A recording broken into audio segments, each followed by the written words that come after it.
नमस्कार, मी पूर्वी भावे. 0 आवरमध्ये आपलं स्वागत. आज शिवजयंती. कित्येक दुष्ट संहारीला, कित्येकांसी धाक सुटला, कित्येकांसी आश्रय जो जाहला, शिवकल्याण राजा.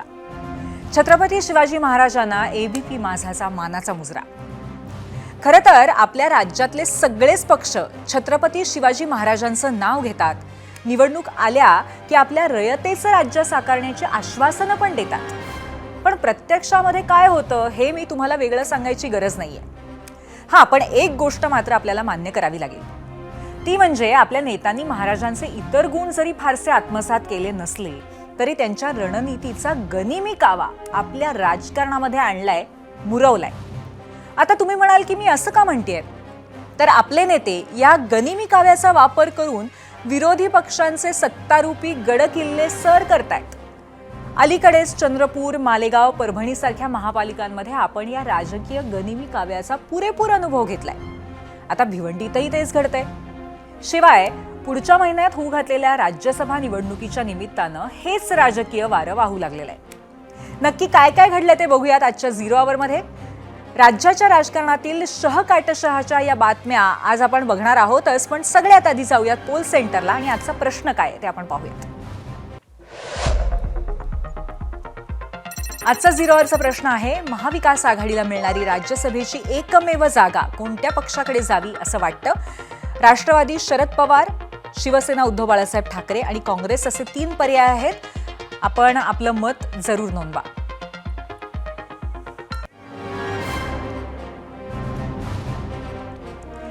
आता हा प्रश्न आम्ही का विचारला, तर त्याला कारण आहे आज जाहीर झालेली राज्यसभेची निवडणूक.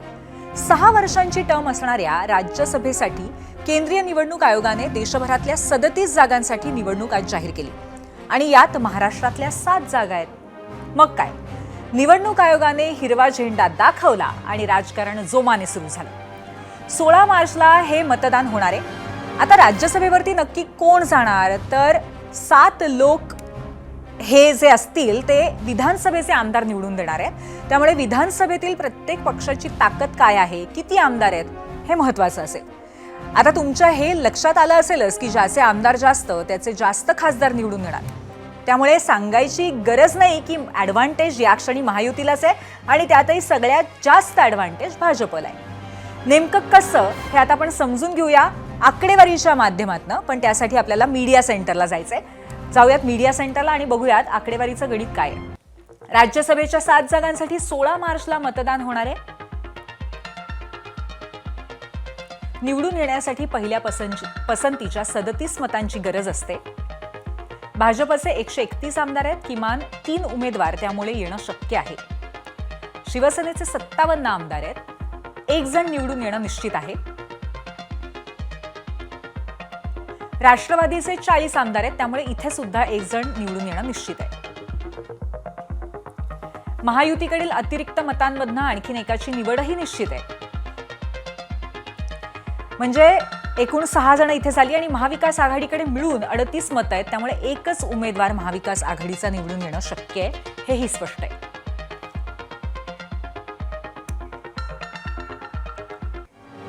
आता या 7 जागा नक्की कोणामुळे महाराष्ट्राला मिळत आहेत तेही आपण बघूया. महाराष्ट्राच्या कोट्यातील कुठले राजकारणी राज्यसभेतनं निवृत्त होत आहेत त्याच्यावरती एक नजर टाकूया. परत जाऊयात आपल्या मीडिया सेंटरला. तर निवृत्त होणारे खासदार आहेत शरद पवार, शरद पवार पक्षाचे ज्येष्ठ नेते. त्यानंतर राष्ट्रवादी शरद पवार पक्षाच्या फौजिया खान, आरपीआयचे रामदास आठवले, भाजपचे डॉक्टर भागवत कराड, शिवसेना उद्धव बाळासाहेब ठाकरे पक्षाच्या प्रियांका चतुर्वेदी आणि भाजपचे धैर्यशील पाटील आणि त्याचबरोबर काँग्रेसच्या रजनी पाटील.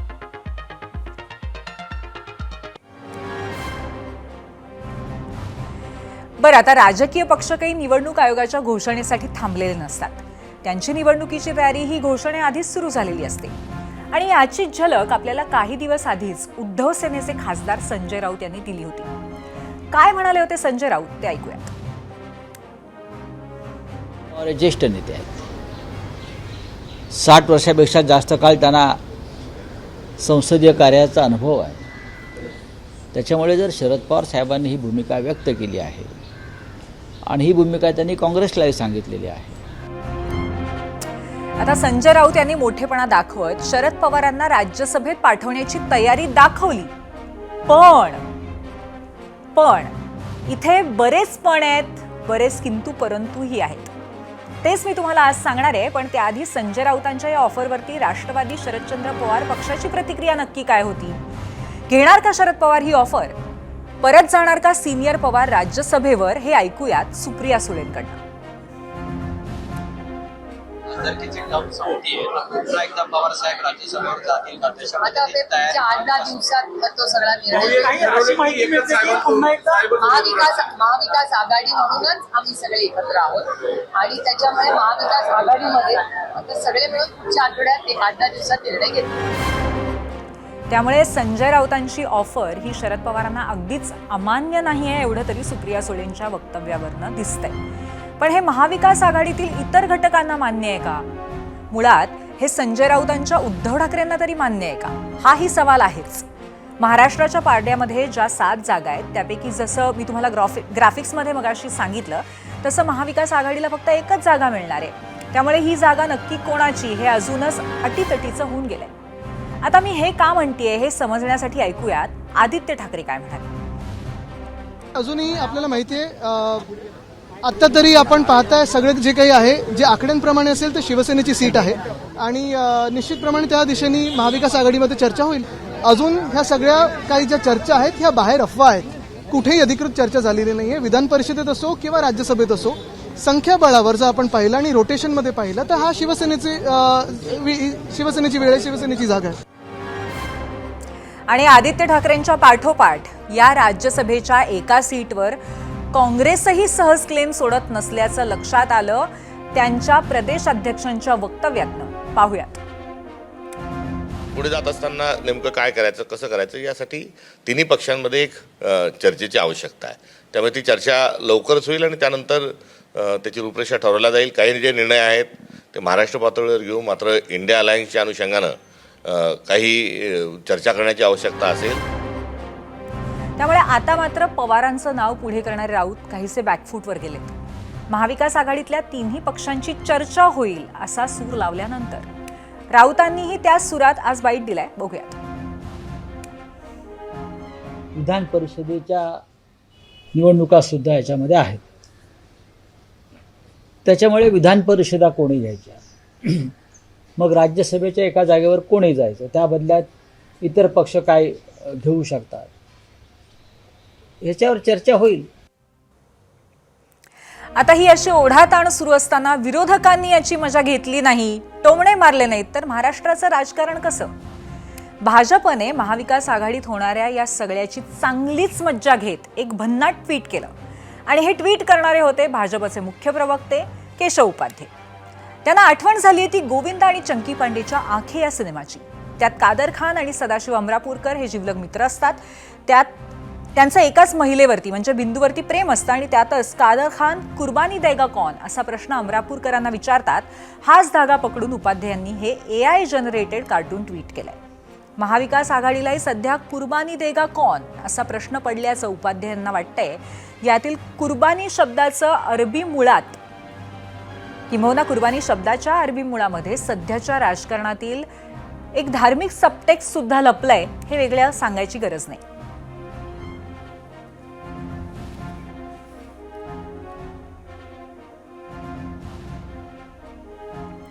आता शिवसेना तरी मागे कशी राहील? त्यामुळे खासदार नरेश म्हस्केंनी सुद्धा राज्यसभेवरती दावा करणाऱ्या ठाकरे सेनेच्या नेत्यांची खिल्ली उडवली. ऐकूयात. नाही, तुमच्या विहिरीमध्ये तर पोरा टाकून काय उपयोग आहे का? उगाच मोठे मोठे रुबाब करतात, एवढ्या जागा लढू तेवढ्या जागा, एकही जागा तुमची निवडून येऊ शकत नाही. ही तुमची अवस्था आहे. काँग्रेसने मदत केली नाही तर एकही जागा तुमची निवडून येणार नाही. कशाला मोठ्या मोठ्या गमजा मारतात? आता राज्यसभेच्या या चढाओढीमध्ये महाविकास आघाडीतनं कोणाची सरशी होईल हे कळेलच. पण एकीकडे देशाच्या संसदेमध्ये जाण्याचा प्रयत्न सुरू असतानाच दुसरीकडे राज्यात मात्र महापालिकांमधील सत्ता सुद्धा आजच्या क्षणी तेवढीच महत्वाची आहे. त्यामुळे राजकीय पक्षांचा एक डोळा राज्यसभेवर तर दुसरा भिवंडी महापालिकेवरती होता आणि ह्याच सरशी होताना दिसतेय काँग्रेसची. आता भिवंडी ही अशी महापालिका आहे की जिथे निवडणूक झाली पण अजून महापौर बसला नव्हता. इथे सर्वात जास्त नगरसेवक काँग्रेसचे, पण बहुमत नाही. समविचारी पक्ष गोळा करूनही हा आकडा गाठता आला नाही. आता अगदी उद्यावरती महापौर निवडणूक येऊन ठेपली आणि काँग्रेसने जबरदस्त खेळी खेळली. ती मी सांगणार आहेच, पण त्याआधी आपण जाऊयात आमच्या मीडिया सेंटरला. भिवंडीमध्ये कोणाची किती ताकद आहे ते बघायला.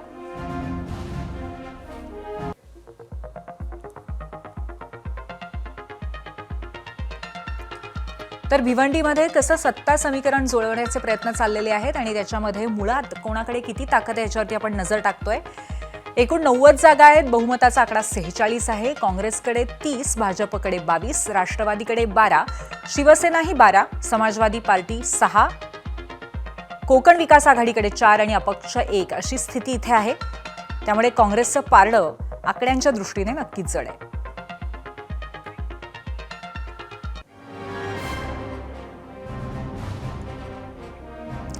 आणि बहुमताचा आकडा गाठण्यासाठी काँग्रेसने शरद पवारांची राष्ट्रवादी, समाजवादी पार्टी, कोकण आघाडी अशी मोट बांधत भिवंडी सेक्युलर फ्रंट उघडला.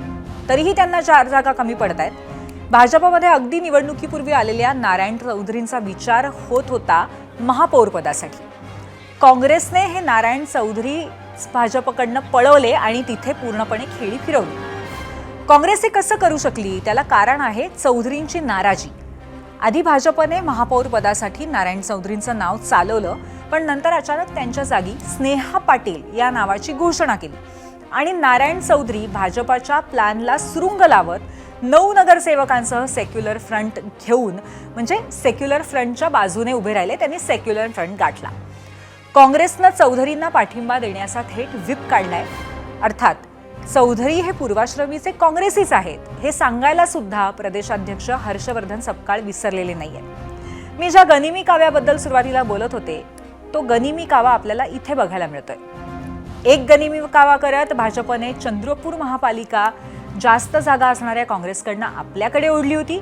तर आज भिवंडीमध्ये महापौर उमेदवारच पळवत काँग्रेसने त्याची परतफेड केली.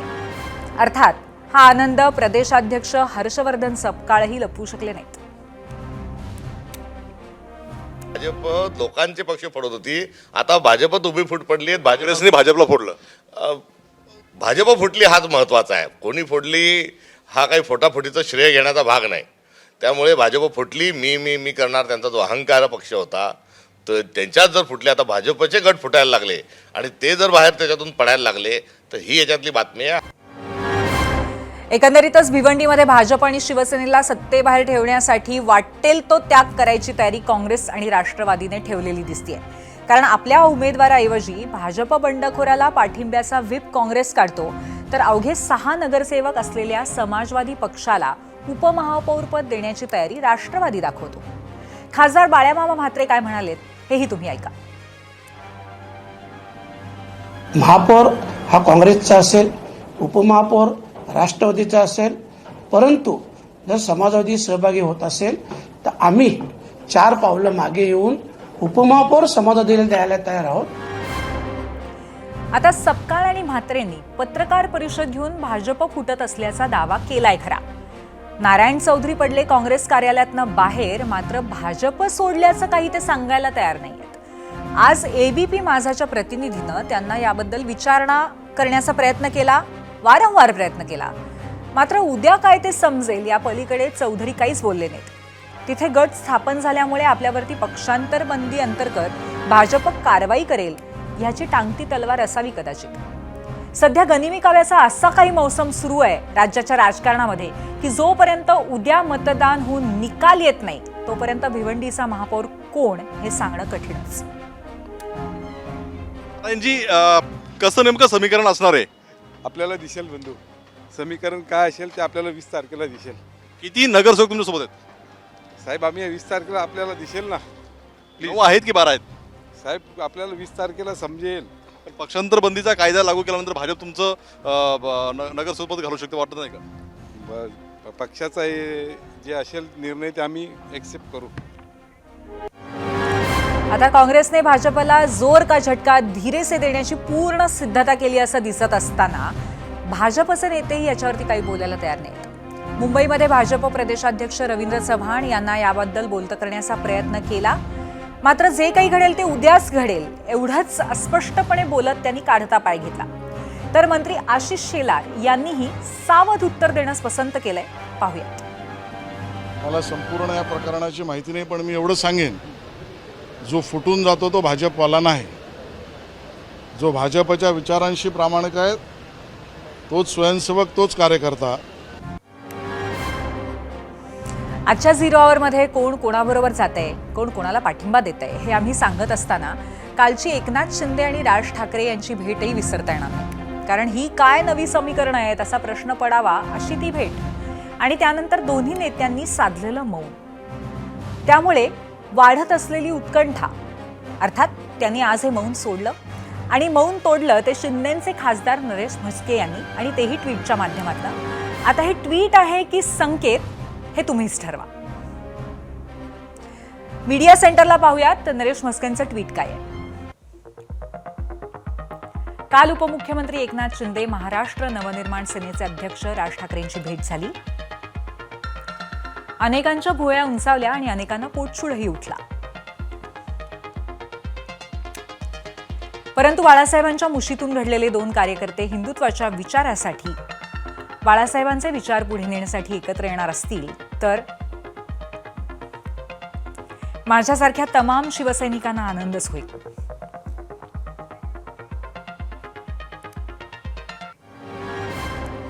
बरं, राज हे उद्धव ठाकरेंच्या कट्टर दुश्मनाला घरी जाऊन भेटले, त्यामुळे दोन्ही भावांमध्ये ऑल वेल आहे ना हा प्रश्न जर तुम्हाला पडला असेल तर म्हस्केंच्या ट्विटच्या अगदी 1 तासानंतर शिवाजी पार्कामध्ये सुशोभीकरण उद्घाटनाच्या निमित्ताने राज ठाकरे पोहोचले आणि इथे मात्र त्यांच्याबरोबर होते आदित्य ठाकरे.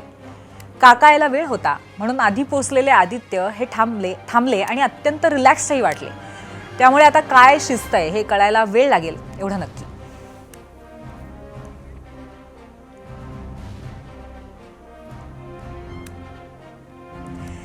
एकंदरीतच राज्यातील लवचिकता आणि गनिमी काव्याचं राजकारण हे सगळं समजून घेण्यासाठी आपल्याबरोबर आज काँग्रेसचे ज्येष्ठ प्रवक्ते सचिन सावंत आणि भाजपचे मुख्य प्रवक्ते केशव उपाध्याय आहेत. पण चर्चेला सुरुवात करण्याआधी आपण पाहूयात आपल्या प्रश्नावरती आलेल्या काही निवडक प्रतिक्रिया मीडिया सेंटरला.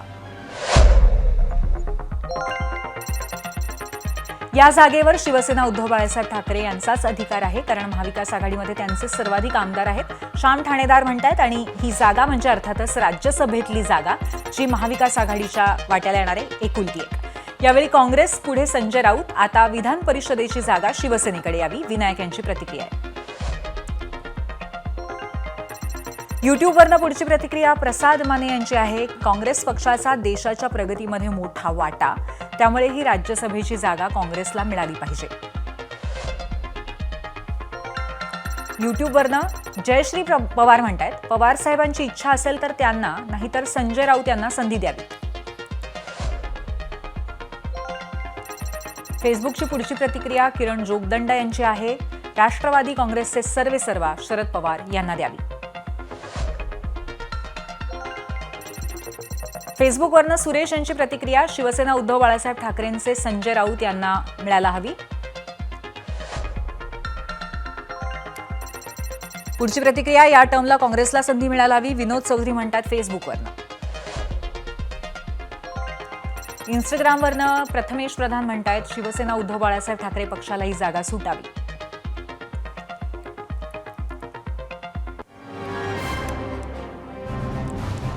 आणि आता याच अनुषंगाने चर्चा करण्यासाठी आपल्यासोबत आहेत भाजपचे मुख्य प्रवक्ते केशव उपाध्याय आणि त्याचबरोबर काँग्रेसचे ज्येष्ठ प्रवक्ते सचिन सावंतजी. आपण त्यांच्याशी या संदर्भात संवाद साधूया. सचिनजी, पहिला प्रश्न तुम्हाला आहे. आज केशव उपाध्याय यांचं ट्विट तुम्ही पाहिलंत का, आणि ते ट्विट बघून तुम्हाला नक्की काय वाटलं, तुमची प्रतिक्रिया काय होती? नाही, काही हरकत नाही. त्याने त्या ठिकाणी जो काही भारतीय जनता पक्षाच्या माध्यमातून देश पातळीवरती सत्तेचा जो काही अहंकार आलेला आहे तोच मला असं वाटतं की या ट्विटमधनं दिसतोय. निश्चितपणे हार जीत ही निवडणुकीमध्ये होत असते आणि त्या अनुषंगानं जो काही आता निकाल लागला होता त्याच्या अनुषंगानं आमची एक जागा जाईल या संदर्भामध्ये की तिन्ही पक्ष मिळून महाविकास आघाडी एकत्र राहिली तर एक जागा जाऊ शकते, ही परिस्थिती आहे. परंतु स्वतःचा इतिहास विसरता कामा नये. आपल्याकडे 2च खासदार होते की एक काळी, आणि त्यावेळेला देखील काँग्रेस पक्षानं असा अहंकार बाळगला नव्हता, हे लक्षात घेतलं पाहिजे. त्यामुळे अशा पद्धतीची मजा घेणं हा मला असं वाटतं की त्यांच्या वैचारिक पातळीला दर्शवणार आहे. त्यामुळे मी त्याला अधिक काही बोलणार नाही. प्रश्न एवढाच आहे की निश्चितपणे या संदर्भामध्ये आम्ही तिन्ही पक्ष मिळून निर्णय घेऊ. राज्यसभेची एक जागा जी असेल तरी ती विचारांची जागा आहे. त्या माध्यमातून जो प्रतिनिधी जाणार तो हा या महाराष्ट्रातला पुरोगामी विचाराला त्या ठिकाणी दिशा देणारा असेल, हे आम्ही पाहू ना. आणि त्यामुळे त्या दृष्टिकोनातून तिन्ही पक्ष एकत्र येऊन विचार करतील. बर. केशवजी, तुम्ही प्रचंड इथे हसताय आणि त्या ट्विटवरनं मी प्रश्न विचारल्यावरती, पण मला एक सांगा की तुमचं ठरलंय का महायुतीतलं? कारण 6 जागांमध्ये तुमच्या जागा किती, राष्ट्रवादीच्या किती, सेनेच्या किती, ह्याचं काही गणित ठरलंय का? नाही, मी हसलो एवढ्यासाठी, जे आपल्या मनी असतं तेच स्वप्ने दिसायला लागतं किंवा तेच समोर दिसायला लागतं. म्हणजे या माझ्या ट्विटमध्ये अहंकार कुठून आला, हा माझा सगळ्यात मला प्रश्न. असं आहे की राज्यसभेच्या जागांमध्ये ज्या पद्धतीच्या राज्यसभेचं गणित आता समोर दिसतंय त्यामध्ये महाविकास आघाडीची फक्त एकच जागा जाणार. आणि मी जर म्हणजे तुमच्या टीव्हीच्या बातम्यांच्या आधारे जे मी ऐकलं की काँग्रेसने सांगितलं की आम्ही फक्त जर शरद पवारांना पाठिंबा दिला तर विधान परिषदला ही जागा आम्हाला मिळायला हवी. आणि मग या ठिकाणी सरळ स्पष्ट की जर दोघांना म्हणजे विधान परिषदची एकच जागा महाविकास आघाडीची येऊ शकते, राज्यसभेची जागा एकच येऊ शकते, अशा परिस्थितीमध्ये जर प्रश्न असा आहे की दोघांमध्ये एकाला कोणाला कुर्बानी करावी लागणार आहे. या दोघांनीच महाविकास आघाडी सरकार आणलं अशा प्रकारे दावा, म्हणजे दोघांमध्ये खूप चांगले संबंध आहेत वगैरे वगैरे वगैरे सगळं रंगवलं होतं. तर राजकीय कार्यकर्ता म्हणून जे दिसलं मला की या दोघांमध्ये कुर्बानी कोणाला करावी लागणार, कारण दोघांमध्ये एकालाच कोणाला मिळणार आहे, ती खरं तर टिप्पणी होती. त्याच्यामध्ये अहंकार काहीच नव्हतं, राजकीय परिस्थितीची मांडणी समोर केली होती. आता स्वतःच काँग्रेस अजूनही अहंकारात असे काँग्रेसचे मित्र पक्ष आजही म्हणतात. सामनाने म्हटलंय, संजय राऊतांनी म्हटलंय अनेक वेळा की काँग्रेस आजही अहंकारात आहे म्हणून महापालिका निवडणुकीच्या वेळेस. ठीक आहे केशवजी, तुमचा मुद्दा कळलेला आहे की इथे अहंकाराचा काही संबंध येत नाही. तुमचं मत तुम्ही वेगळ्या पद्धतीने मांडलंय. सचिनजी, तुम्हाला असा प्रश्न विचारायचा आहे की काँग्रेसमध्ये या सगळ्या बाबतीत, काँग्रेसमध्ये म्हणण्यापेक्षा महाविकास आघाडीमध्ये या संदर्भात चर्चा सुरू झाली आहे. कारण संजय राऊत असं म्हणालेले आहेत आधीच की शरद पवार यांना पाठवू शकतो, पण ताकद असणं आणि तयारी असणं या 2 वेगळ्या गोष्टी आहेत. त्यामुळे तुमच्याशी चर्चा केली गेली का या संदर्भात? नाही, आज मला असं वाटतं की आदित्य ठाकरेजींनी पण त्या ठिकाणी वक्तव्य केलेलं आहे आणि शिवसेनेची भूमिका सांगितली आहे. अजूनही कुठल्या तरीची चर्चा तिन्ही पक्षांमध्ये झालेली नाही या विषयावरती. आता प्रश्न असा आहे की माध्यम सारखे प्रश्न विचारत असतात आणि राऊत साहेबांना उत्तर द्यावं लागतं, त्यामुळे ते उत्तर देतात. माझं असं मत आहे की तिन्ही पक्षांची चर्चा किंवा तशा तऱ्हेचा कुठल्याही तऱ्हेचा प्रस्ताव किंवा कोणत्याही पक्षानं आपली इच्छा अधिकृतपणे आमच्याकडे व्यक्त केलेली नाही. आणि त्यामुळे आताच्या या जर तरच्या प्रश्नाला काही अर्थ नाही. लवकरच आम्ही एकत्र बसून या संदर्भामध्ये निर्णय घेऊ, हीच भूमिका आहे आमची. म्हणजे इतक्यात अशा पद्धतीचा कुठलाही निर्णय समोर येणार नाही, अजूनही हे निर्णय व्हायला वेळ आहे असं तुम्ही म्हणताय आणि याच्यामध्ये चर्चेचा एक मोठा महत्त्वाचा भाग असेल. बरं केशवजी, तुमच्याकडे मी येते. राज्यसभेच्या विषयावरनं तुम्ही खूप मजा घेताय, पण भिवंडीमध्ये मात्र तुमचीच मजा काँग्रेसने केली का काय, असं परिस्थिती निर्माण झाली आहे. काय नक्की झालं, म्हणजे नारायण चौधरींचं काय झालं, भिवंडी तुमच्या हातातनं गेली असं वाटतंय का तुम्हाला? असं आहे की तुम्ही सध्या वर्ल्ड कपचा सीझन 2020चा वर्ल्ड कप सुरू आहे आणि तुम्ही बघत असाल, मी बघतोय, प्रेक्षक बघत असतील.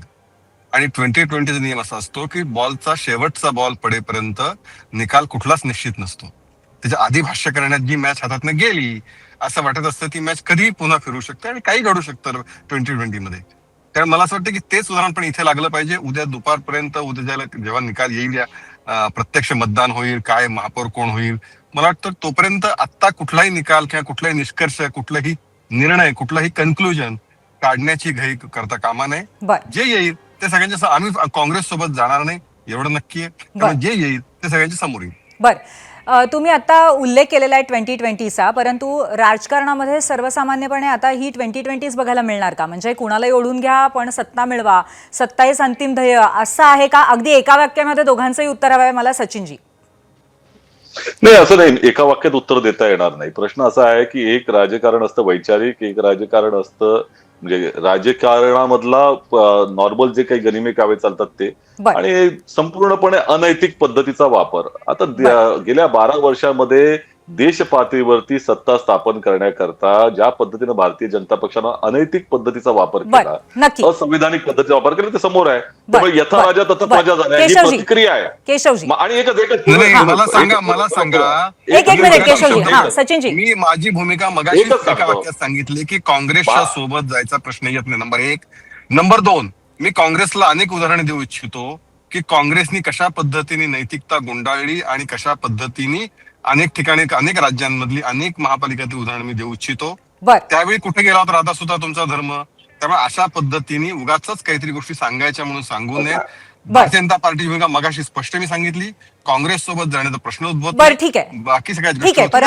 परंतु अत्यंत वेगवेगळी समीकरणं बघायला मिळालेली आहेत. त्यामुळे आता उद्या काय होणार याच्याकडे आमचं लक्ष असेलच. धन्यवाद, तुम्ही दोघं इथे आलात आणि चर्चा केली त्याबद्दल. या आपल्या पहिल्या प्रश्नावरती जनतेचं म्हणणं काय ते आपण जाणून घेऊयात. जाऊयात पोल सेंटरला. महाविकास आघाडीला मिळणारी राज्यसभेची एकमेव जागा कोणत्या पक्षाकडे जावी? 22,000 मतं आलेली आहेत आणि 51% लोक म्हणतायत राष्ट्रवादी शरद पवार पक्षाकडे. 30% लोकांचं म्हणणं आहे शिवसेना उद्धव बाळासाहेब ठाकरे आणि 19% लोकांचा कौल आहे काँग्रेसकडे.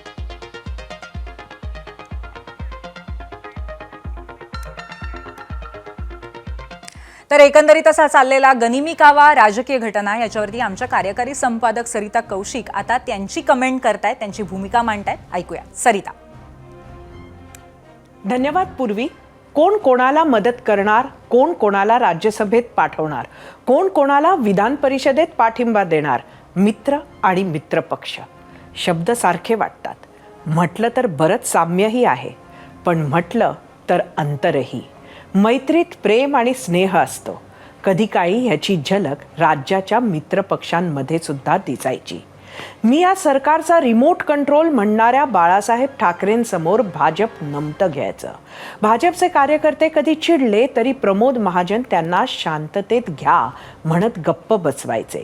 राज्यात सत्ता आली तेव्हा बाळासाहेबांचे आवडते मंत्री त्यांच्या पक्षातील व्यक्ती नसून भाजपातील नितीन गडकरी होते. रोडकरी हे नाव बाळासाहेबांनीच दिलेलं.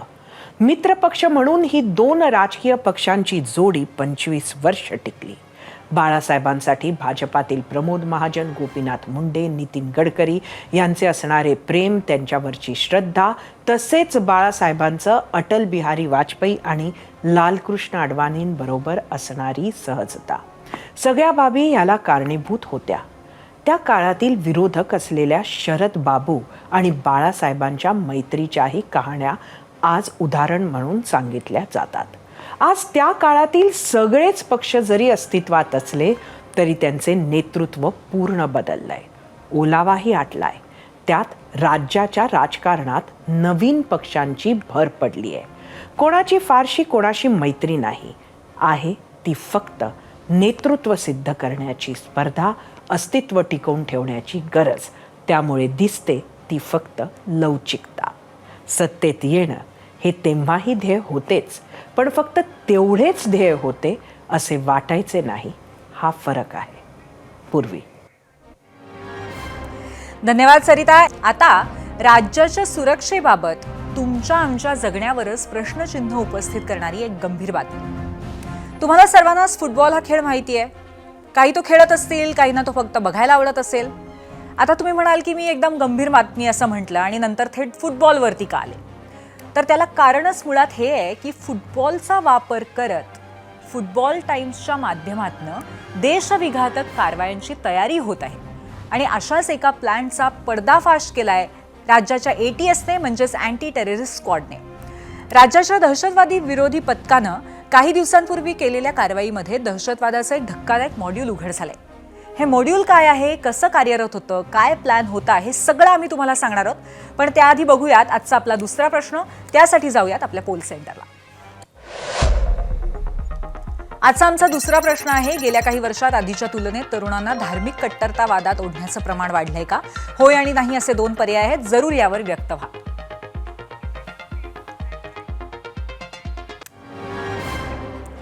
तुम्हाला सर्वांनाच वाटलं असेल की मी आधी दहशतवादाचा मॉड्यूल आणि फुटबॉलचा संबंध आहे असं सांगितलं.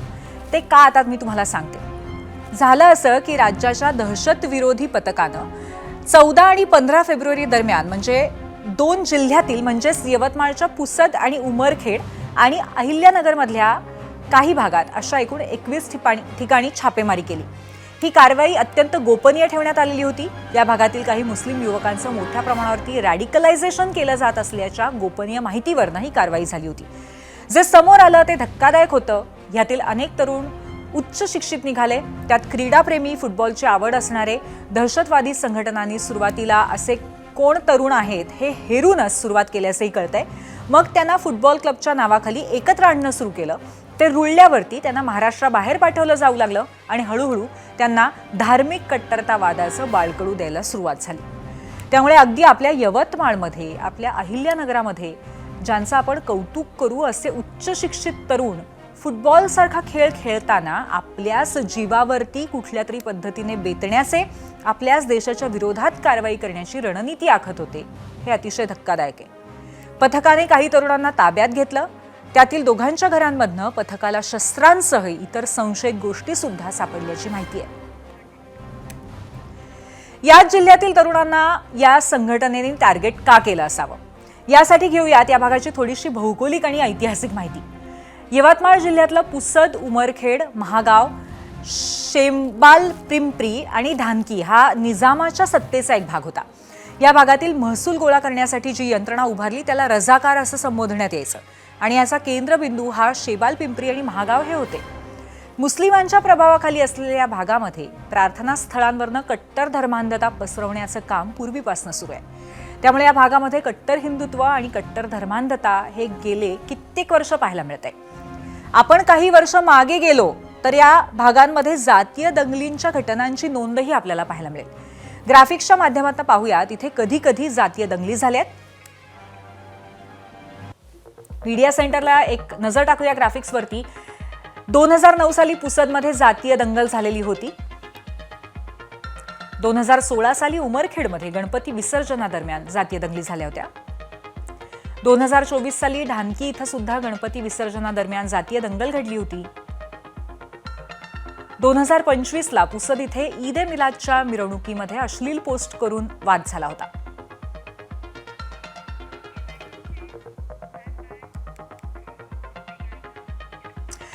या ग्राफिक्सवरनं आपल्याला इतकं तरीही समजतंय की या भागामध्ये जातीय मुद्दा किती संवेदनशील आहे.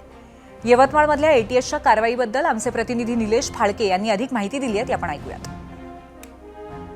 दहशतवाद विरोधी पथकाने यवतमाळच्या पुसद, उमरखेड या भागात तसेच अहिल्यानगर येथील 7 ठिकाणी आणि यवतमाळच्या पुसद, उमरखेड या भागात 14 ठिकाणी रात्रीपासूनच छापा सत्र सुरू केलं होतं. नेमकं पुसद, उमरखेड भाग जर पाहिला तर निजामाला अटॅच असलेला हा भाग होता आणि त्या ठिकाणी जर कट्टर धर्मांध विरोधी कारवाया या ठिकाणी यापूर्वीही उघडकीस आल्या आहेत. इथे कट्टरता धर्मांधता पसरवण्याचं काम पूर्वी काळापासूनच या ठिकाणी सुरू होतं आणि याचाच जर पाहिलं तर तोच वारसा आता पुढे पुसद, उमरखेड, महागाव, शेंबाळपिंपरी, दिग्रजचा काही परिसर या भागातही दिसून येत आहे.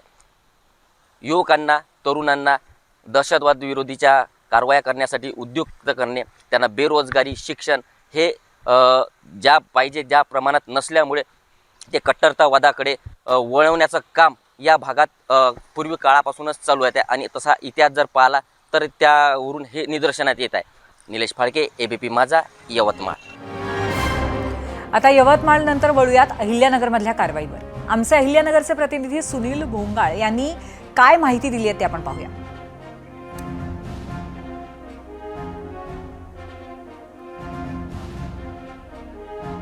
घेतलं तर दर्गा दायरा या भागामध्ये मुकुंदनगरचा हा मुस्लिम बहुल एरिया आहे आणि तिथल्या 2 जणांच्या घरामध्ये जे आहे काही हत्यारं जे आहेत तर ते सापडले होते, ज्यामध्ये तलवार, चाकू, गुप्ती, फायटर, इयर गन आणि 99 नग छर्रे जे आहेत तर ते या दोघांकडनं सापडलेले होते. एकूणच जर बघितलं तर महाराष्ट्र एटीएसनं ही जी कारवाई नगर असेल, यवतमाळ या ठिकाणी केलेली होती. त्यानंतर एकच खळबळ जी आहे तर ती उडालेली होती. या दोनही ठिकाणी एटीएसनं ज्या वेळेला छापे टाकले त्यावेळेला अनेकांची चौकशी जी आहे तर ती झाली होती आणि या चौकशीतून जे आहे हे संपूर्ण जे लोक आहेत तर त्यांच्या मार्फत काही दहशतवादी संघटनांमध्ये युवकांची भरती केली जाणार असल्याची जी आहे तर ती सूत्रांनी माहिती दिलेली आहे. अहिल्यानगरच्या मुकुंदनगर हा जो भाग आहे तिथल्या 2 जणांकडे ज्या वेळेला हे हत्यारं सापडले त्यानंतर या संदर्भातील चौकशी जी आहे तर ती स्थानिक पोलिसांकडे देण्यात आलेली आहे आणि या संदर्भामध्ये गुन्हा देखील दाखल करण्यात आलेला आहे. कॅमेरा पर्सन प्रसाद सह सुनील भोंगळे, एबीपी माझा, अहिल्यानगर. जवळपास आणि या कारवाईबाबत आमच्या प्रतिनिधींनी राज्याचे गृहराज्यमंत्री पंकज भोयर यांच्याशी संवाद साधला. यावेळी तरुणांचं डोकं भिडकवणाऱ्या संघटनांवरती कडक कारवाई केली जाईल असं भोयर यांनी सांगितलंय. अशा पद्धतीचे काही क्लब जर का तरुणांचा वापर, विद्यार्थ्यांचा वापर अँटी टेररिस्ट कारवाई, आपल्या टेररिस्ट कारवाई करण्याकरता करत असतील तर निश्चितपणे त्यांची सखोल चौकशी करून त्यांच्यावर कारवाई करण्यात येईल. ही माहिती प्राप्त झाली होती, त्याच्यामुळेच त्या ठिकाणी कार्यवाही करण्यात आली. परंतु इतर ठिकाणी जर का असा प्रकार होत असेल तर त्यांच्यावर देखील त्या ठिकाणी कार्यवाही करण्यात येईल. सध्या पुसद व्यतिरिक्त इतर ठिकाणी अहिल्यानगरमध्ये देखील आपल्याला कारवाई होताना पाहायला मिळत आहे. नाही, ज्या ज्या ठिकाणी अशा पद्धतीच्या घटना घडल्या असतील किंवा घडत असतील तर त्याची माहिती घेऊन कार्यवाही करण्यात येईल. आता याच भागामध्ये एटीएसने का कारवाई केली त्याची संभाव्य कारण आमचे प्रतिनिधी उमेश अलोणे सांगतायत. ऐकूयात. या ठिकाणी एटीएसने छापे टाकले, त्या छाप्यामागची कारणं शोधली असता अनेक धक्कादायक बाबी यात समोर आलेल्या आहे. ज्या गावांमध्ये दंगली झालेल्या आहेत अशी गावं जी आहेत त्यामध्ये सॉफ्ट टार्गेट करण्यात आलेली आहे. मग ते यवतमाळ जिल्ह्यातलं पुसद असो, उमरखेड असो की अहिल्यानगर असो. अहिल्यानगर जिल्ह्यातल्या शेवगावमध्ये अलीकडेच एक दंगल झाली होती. या सर्व गोष्टी लक्षात घेत या ठिकाणांच्या तरुणांची माती भडकवण्याचं काम या नेक्ससच्या माध्यमातून करण्यात येत होतं. यवतमाळ जिल्ह्यातील पुसद आणि उमरखेडचा विचार केला तर ही दोन्ही गावं जी आहेत ती मराठवाड्याला अगदी लागून आहे. त्यामुळे या ठिकाणाहून तरुणांची भरती केली तर त्याचा उपयोग जे आहे ते मराठवाड्यातल्याही जिल्ह्यांमध्ये होईल असं यामागचं एक कारण आहे. यासोबतच अहिल्यानगरमधल्या मुकुंदनगरमध्ये छापा टाकण्यात आला. हा भाग जो आहे मुस्लिम बहुल आहे आणि गेल्या काही दिवसांमध्ये अहिल्यानगरमध्ये हिंदुत्ववादी चळवळीने धरलेला जोर पाहता या ठिकाणची अस्वस्थ असलेली मुस्लिम तरुणाई यांनाही या माध्यमातून त्यांची डोकी भडकवण्याचं काम जे आहे या नेक्ससच्या माध्यमातून करण्यात येत असल्याची माहिती समोर आलेली आहे. यासोबतच नगरमध्ये ज्या तरुणांना सोबत घेण्याचा प्रयत्न केला त्यांच्या माध्यमातून पुणे, नाशिक आणि छत्रपती संभाजीनगर अशी जी मोठी शहर आहे या भागात घातपाती कारवाया करण्याचा पुढच्या काही काळामध्ये या नेक्ससचा मानस होता अशी माहिती या छाप्यांच्या माध्यमातून समोर आली आहे. भारतावर परकीयांचं आक्रमण झाल्याचा इतिहास आपल्या सर्वांना माहिती आहे. पण आजच्या काळातही विघातक संघटना कट्टरतावाद फोफावताना दिसत आहेत आणि आपल्या तरुणांमध्ये रुजवत आहेत. त्यांच्या दुर्बलतेचा फायदा घेऊन त्यांचं ब्रेनवॉशिंग केलं जात आहे. याची कारणं खरं तर आपण शोधली पाहिजेत. विकसित भारताचा पाया असलेल्या या तरुणांना प्रबोधन करण्याची जबाबदारी केवळ सामाजिक संस्थांची नाही आहे तर राजकीय फायद्यासाठी धार्मिक वक्तव्य करणाऱ्या राजकारण्यांचीही आहे, हे खरं. आणि आता याच नोटवरती आपण आजच्या आपल्या दुसऱ्या प्रश्नाला महाराष्ट्राने काय कौल दिलं हे पाहूया. जाऊया पोल सेंटरला. एकूण 12,000 मतं या प्रश्नाला आलेली आहेत. धार्मिक कट्टरतावादामध्ये ओढण्याचं प्रमाण तरुणांना गेल्या काही वर्षात वाढलेलं आहे का? होय असं महाराष्ट्राला वाटतंय 90% लोकांना आणि 10% लोक म्हणतात नाही. तर राज्यामध्ये आज छत्रपती शिवाजी महाराज यांची जयंती अत्यंत उत्साहात साजरी झाली. छत्रपतींचं जन्मस्थान असलेल्या शिवनेरी किल्ल्यावरती सकाळी शासकीय कार्यक्रम पार पडला. या कार्यक्रमाला मुख्यमंत्री देवेंद्र फडणवीस, उपमुख्यमंत्री एकनाथ शिंदे आणि उपमुख्यमंत्री सुनेत्रा पवार उपस्थित होते. ज्या किल्ल्यावरनं अजितदादांनी उपमुख्यमंत्री म्हणून भाषण केलं होतं त्या किल्ल्यावरनं आज उपमुख्यमंत्री सुनेत्रा पवार यांनी केलेलं भाषण विशेष ठरलं. यावेळी दादांच्या आठवणींना उजाळा देताना सुनेत्रा पवार काहीशा भावनिकही झालेल्या दिसल्या. याबरोबरच 0 आवरमध्ये आज आपण इथेच थांबतो. उद्या पुन्हा एकदा भेटूया. पाहत रहा एबीपी माझा. एबीपी माझा, उघडा डोळे बघा नीट.